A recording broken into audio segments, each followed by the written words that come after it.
A person can ask a question one of two ways. For example, your life is falling apart. Everything is going wrong. You can ask the question, why is this happening to me?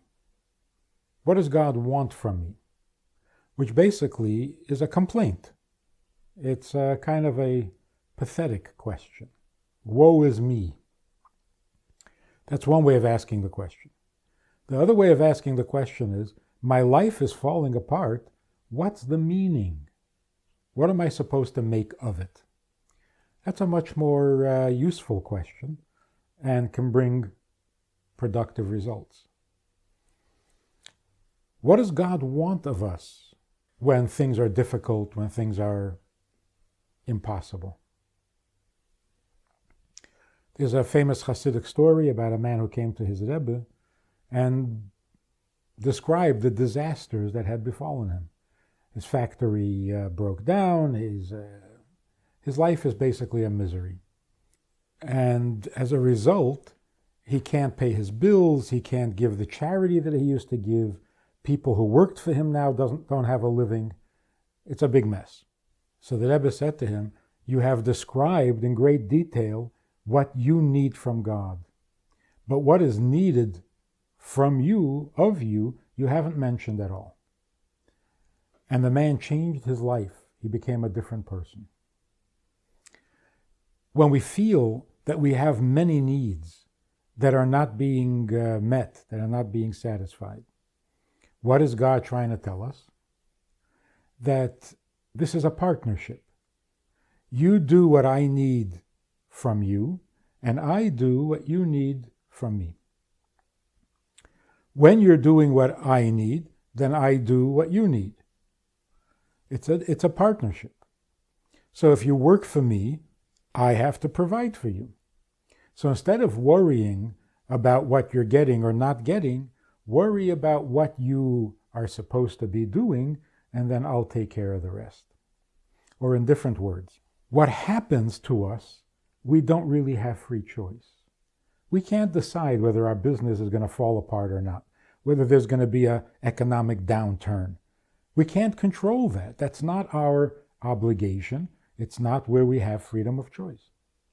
So we can worry about things in which we don't have control or freedom of choice, or we can attend to those things in which we do have freedom of choice, where we can make a difference. So when we find ourselves needy, it is a reminder that God's need, in which we have freedom of choice, in which we can do something, should get more attention than our own needs. Which basically means this: anything that happens in our lives can either weaken us or ennoble us. It can go either way. So either I can sit there saying, what do you want from me?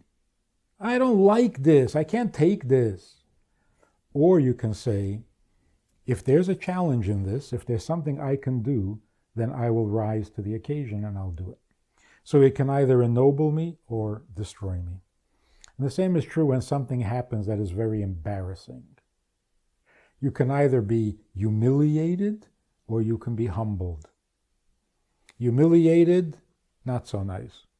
Humble, nicer. More useful, more noble. And then people want to know, how does God communicate with us? How will God tell me what it is I'm supposed to be doing or what it is He's up to? There are two ways. The primary way in which God communicates is direct and in writing. God wrote the Ten Commandments. God gave us the Torah in writing. He explained, He taught, He educated us in what He wants, in what has to happen, in what the plan is all about. A world of goodness, a world of morality, a world of godliness. That's the plan. And with great detail and with great explanation, and then we have the sages who explained it all and elaborated on it and made it all very clear. Then there's another way that God communicates, and that is through suggestion.